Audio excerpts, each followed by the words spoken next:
Salut à tous, bienvenue dans cette nouvelle vidéo. On va évoquer le match de ce soir contre l'AS Monaco et aussi le match contre Brest qui arrive très vite mardi. Nono est avec nous, salut Nono.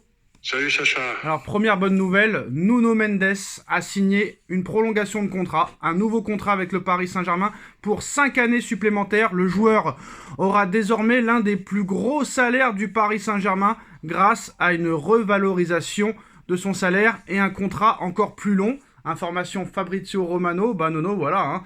Il s'est servi de Manchester United pour prolonger au Paris Saint-Germain et il a eu gain de cause. Mérité ou pas? Mérité, parce qu'il est encore loin de ses possibilités maximales. Je pense que plus ça va aller, plus il va faire mal. Pour moi, c'est l'un des meilleurs latéraux en Europe. Donc, je suis satisfait. J'avais très très peur qu'il parte. Malheureusement, Nono, ce discours aurait été valable et justifiable il y a un an ou deux. Là, ça n'est plus le cas. On est très très loin du Nuno Mendes d'il y a 2 ans. Et pour le moment, ce n'est même pas top 5 meilleur latéral gauche, que tu le veuilles ou non. Ouais, mon cher Sacha, t'es un peu pessimiste. Laisse-le Je suis revenir. pas pessimiste, je suis Laisse-le réaliste. revenir. Ça fait depuis le mois de mai qu'il est revenu. Ça commence à faire long. Ah, mais t'inquiète pas, là, avec un gros salaire, il va revenir. T'inquiète pas. Alors, ce qui est intéressant, Nono, on l'avait dit, mais il y avait une information qui nous avait échappé. C'était même pas le 30e salaire de Ligue 1. Il touchait moins que Ugarte, qui touchait à peine 200 000 euros par mois. Et là, il va passer du 30e salaire de Ligue 1 à l'un des plus gros salaires de Ligue 1, Nono. Mais c'était même pas le 30e salaire de Ligue 1. Ça prouve pourquoi il boudait, hein. Il méritait vraiment une revalorisation de son salaire. Donc tu verras, je pense que ça ira mieux. Tu sais, quand les zéros s'ajoutent, ça va toujours mieux, hein. Les prolongations d'Achraf Hakimi, de Vitinha et de Nuno Mendes seront officialisées ce soir au Parc des Princes, Nono. Donc Vitinha, Hakimi aussi, rempile pour 4 années. Bonne nouvelle. Il était temps, ça travaille bien. Bravo.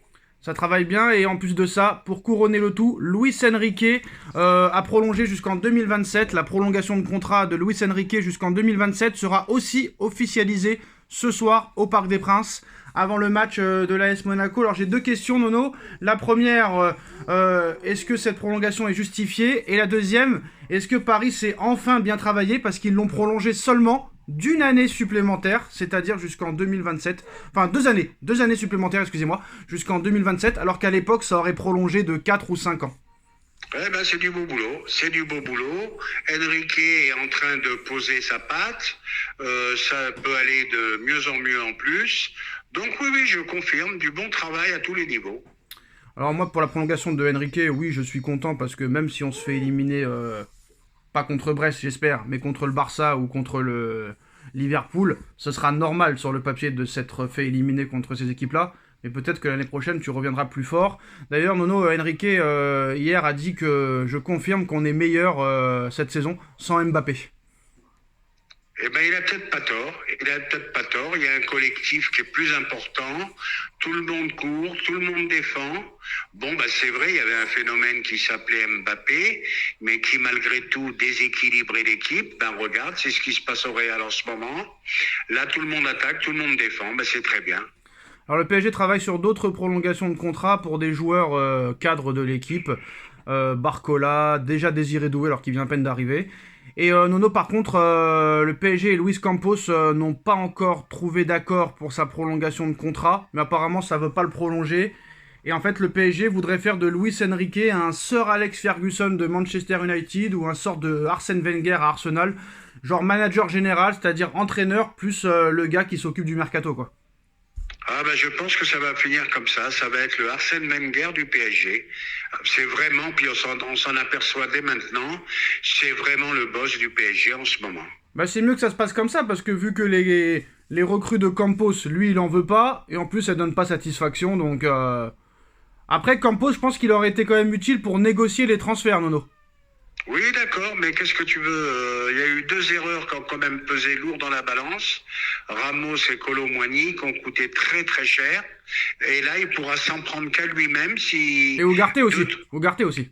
Et Ugarte, et là, Enrique ne pourra s'en prendre qu'à lui-même s'il fait 2-3 recrues qui ne fonctionnent pas. Ouais, mais le problème, Nono, c'est que s'il devient manager général, Enrique, qui c'est qui va négocier avec les clubs? C'est sûrement pas Nasser, lui, il a autre chose à faire, hein.